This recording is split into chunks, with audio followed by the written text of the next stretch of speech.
And so it's simple things, and this is what makes if you build all these things in, it can lead to that connected feeling, which can then lead into that intimate moment with your partner. I mean, simple things like sharing success and celebrating with your partner. It seems like such a small thing, but that just creates a moment of positivity between you two and makes you feel connected. And this is the one thing. There was this researcher, I can't remember his name right now, but he looked at almost 400 on compatibility. And he found that there was one thing that was common for all the studies, and that was that you never stopped seeing your partner as a catch. You never stopped seeing the good in your partner. And it didn't mean that that they didn't have bad traits. It's just that the most successful couples, the most compatibilities, didn't have they weren't more compatible. They just chose to focus on what was about their partner. And we call that in the app expressing gratitude, thanking and recognizing your partner for who they are and how they do things. And the more that you can do that in your relationship, really look at the good of your partner. Try and remember what you fell in love with, because they might be hardworking, they might be loyal, they might be just really dedicated, they might be really have great perseverance. All those things you fell in love with, but maybe aren't the things that kind of light your fire. But when you can focus on those aspects, it's going to ignite that warmth in your belly and in your heart. And that's what brings you together. And that opens up the lines of communications. And a lot of things can come from that. That's awesome. I totally agree with that. Let's take a short break real quick. We'll come back and we'll offer some more information here. We're definitely going to do several conversations in the series, so this is not the only one. We're kind of setting the stage for discussion on this because I think this is a topic that actually, well, a lot of people need the information and a lot of people are dealing with, and you'll probably have yourself or a friend or family member who's dealing with it that you can share this with. So stay tuned. We'll be back this time in 2 shakes.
Hey friends, glad to be back. And we're having a little bit of technical difficulty here. Unfortunately, our stream is not working very well tonight. Apparently, our computer is overloaded and is having a lot of difficulty being able to do all this stuff. So I think it's because we have all the stuff in the background and trying to go live. And then we have Arnold, our awesome connection app man that's joining us from Canada.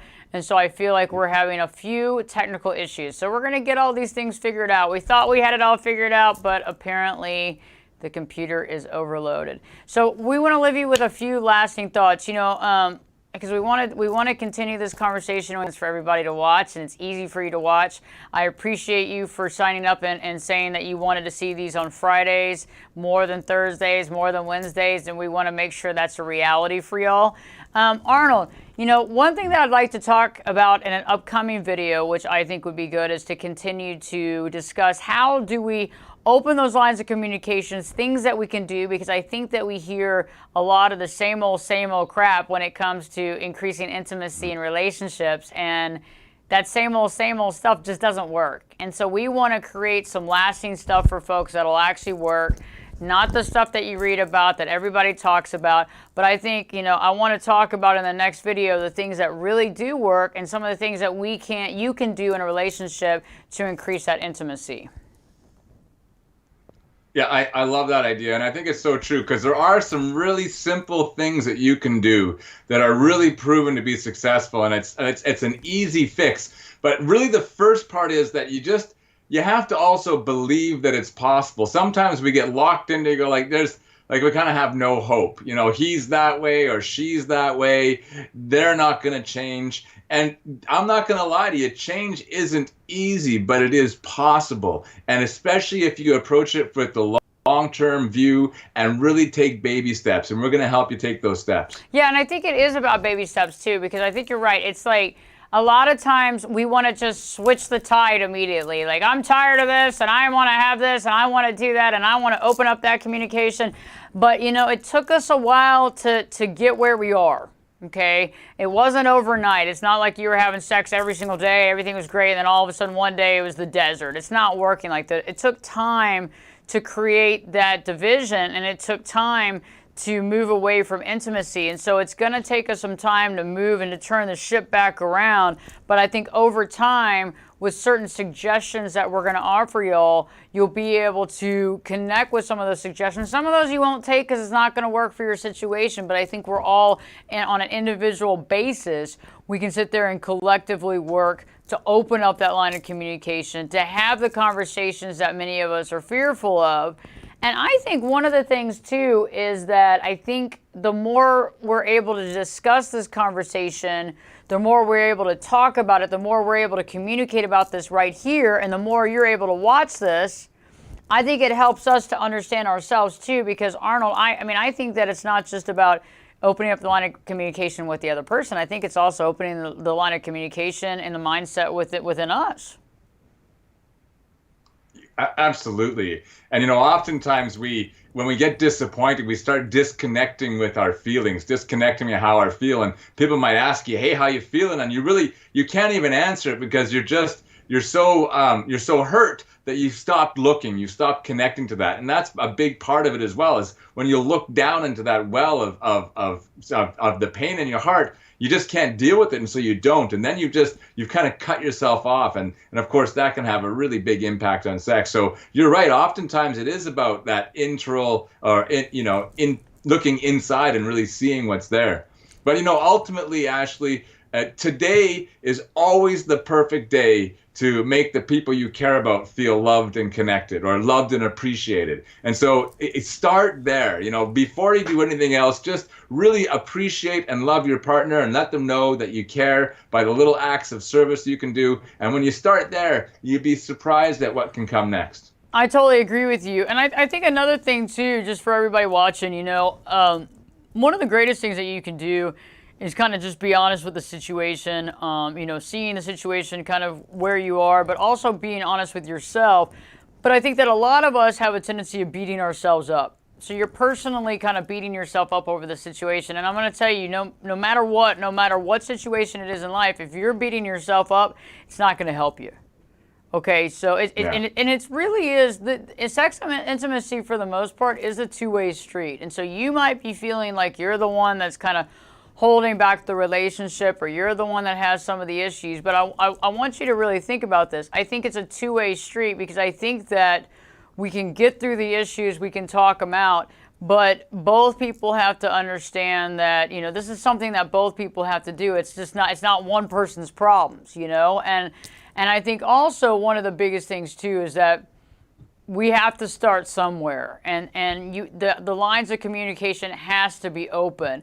And every single day that we sweep this under the rug is another day that we missed out on really having that connectivity with your partner, with the relationship. I just don't want you to look back with a lot of regret and say, why didn't I deal with this before? Yeah, absolutely. I think that's one of the keys, and ultimately, that's the way I live my life is. You know, I lost both my parents when I was quite young, and that really taught me about regret because I was kind of a jerk as a kid. And so I really, you know, looking back, you can't go and fix that stuff. You can't go back and look, say, oh, well, I'll change that. So really all you have is this moment and who you're being. And it's not about beating yourself up because that just really doesn't do anything. But ultimately then beating yourself up. But you really, if you can just take this moment and make a new choice, that it's gonna happen for you. And just, you know, forgive yourself for how you've been and choose to be how you want to be right now. That's ultimately how you can live without regret. And I think another thing too, while we still have the green light going for the first time in a while, and you know, I'm going to tell you, it's funny how things are when you decide you're going to end a video. It seems like the stream just decides it's going to work, right? But we got to go with it. You know, you can't make this shit up, okay? But anyway, you know, the thing is that I think too is that one thing you can do tonight or tomorrow or the next day, and I want you to take your time and I want you to feel good about it.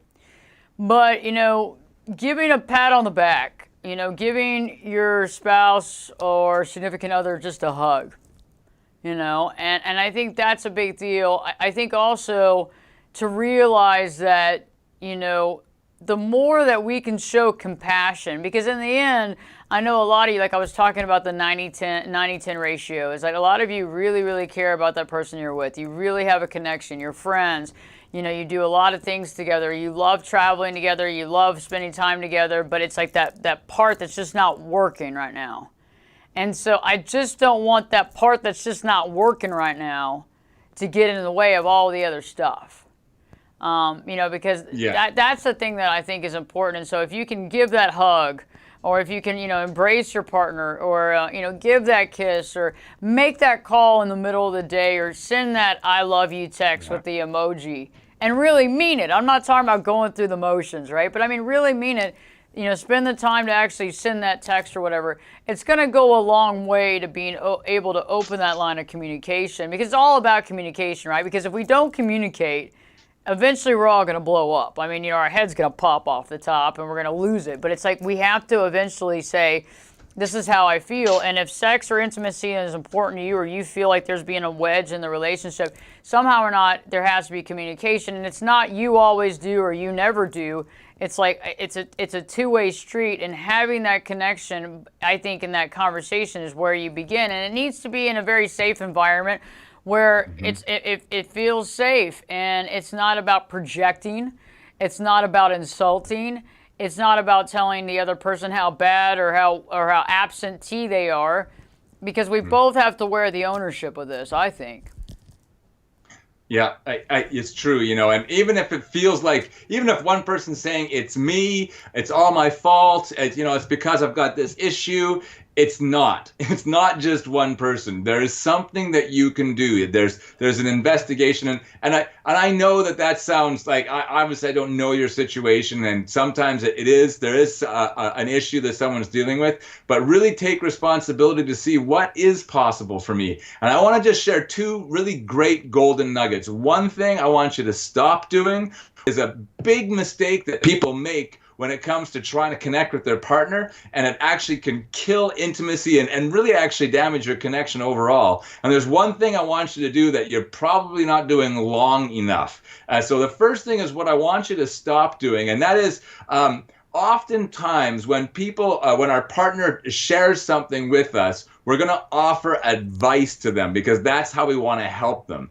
And the thing is about unsolicited advice, it actually is kind of like criticism. It's saying, you can't do this without my help. Instead of just saying, that's great, honey, I'm sure you'll figure it out. Now, I'm not talking about when someone asks you for advice and say, what do you think? And say, don't share your advice. But what I'm saying is that if we're always giving advice to our partner, it can feel like they're actually being criticized. And that has this moment, and it feels like you're helping. But ultimately, when you're giving unsolicited advice, it can occur like a criticism, and criticism can kill your connection. And that might be a subtle way that you're actually driving your partner away with completely unintentional, because I know you're giving advice because you love them and you want to help them. But if you're doing that, it can be a source of friction.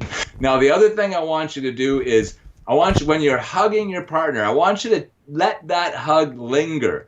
Take at least 30 seconds for that hug, and there's a real scientific reason for that. After 30 seconds, your body starts to relax. That's when you start to really capitalize on the physiology of touch. Your body will relax. You'll switch from your sympathetic to your parasympathetic nervous system. You'll start to release oxytocin and serotonin, and you literally will feel yourself melt into each other, especially if you have the intention in your heart of really communicating love. So if you do that extra time, not just 10 seconds, and sometimes it can feel like a long time, but when you can be in that moment, you'll feel a moment where you really melt into each other, and that's what you want to get to. Things can really just evaporate in that moment. Little irritants that you've had they just disappear. And it's a magic formula, and so many of us just don't do it quite long enough. So that's a tip for you this week. Love those tips. I love those tips. And I think those are great. I mean, the hugging, yeah, you're right. 30 seconds could feel like a long time, but stick in there with that for sure. And I like both of those tips, and I think it's very smart. And so think about it. Think about it. What is something that you can do, that can really establish some more connectivity, some thoughtfulness that you can do for your spouse, your loved one, your significant other. And remembering it's not a race. We're not racing against the clock here. It took us a while to get where we are. Now we're just going to try to actually probably be better than we were before, because if things were perfect before, we wouldn't be where we are. So we can sit there and look back at the past and say, well, things were great back then. Well, really, were they? Or did we need to come to this place in the road to understand and determine, what's going on in our relationship, where we are, and how to make and make changes and how to augment things to make it better. And so I want you to think about it. It's not a bad place to be at.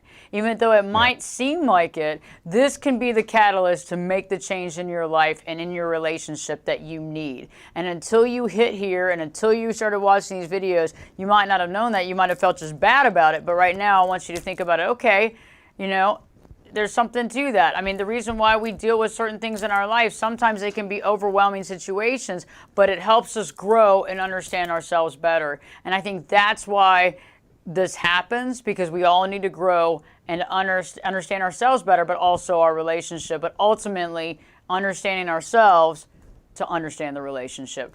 Arnold, thank you so much, and I look forward to seeing you on the show tomorrow. Well, actually, I won't see you, but I'll hear you on the show. Live on USA Radio Networks on Live Your True Life Perspectives at 1 o'clock Central Standard Time, 2 o'clock Eastern Standard Time.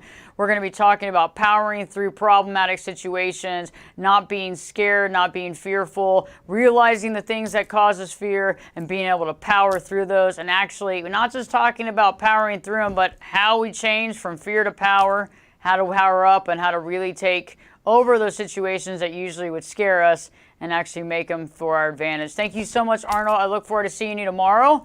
And for everybody out there watching, thanks for watching. We're going to work on our internet connection this next time, but hopefully you got some nuggets of inspiration. Hey, you have a great night. See you, Ashley. Take care, Arnold. Thank you so much. Y'all have a great night. Have a good one. And leave us some comments that you might want to comment here on the live video about some things that maybe you've done in your relationship, or some questions you might have on developing that intimacy in your relationship. Guess what? I'll be back this time in 3 shakes.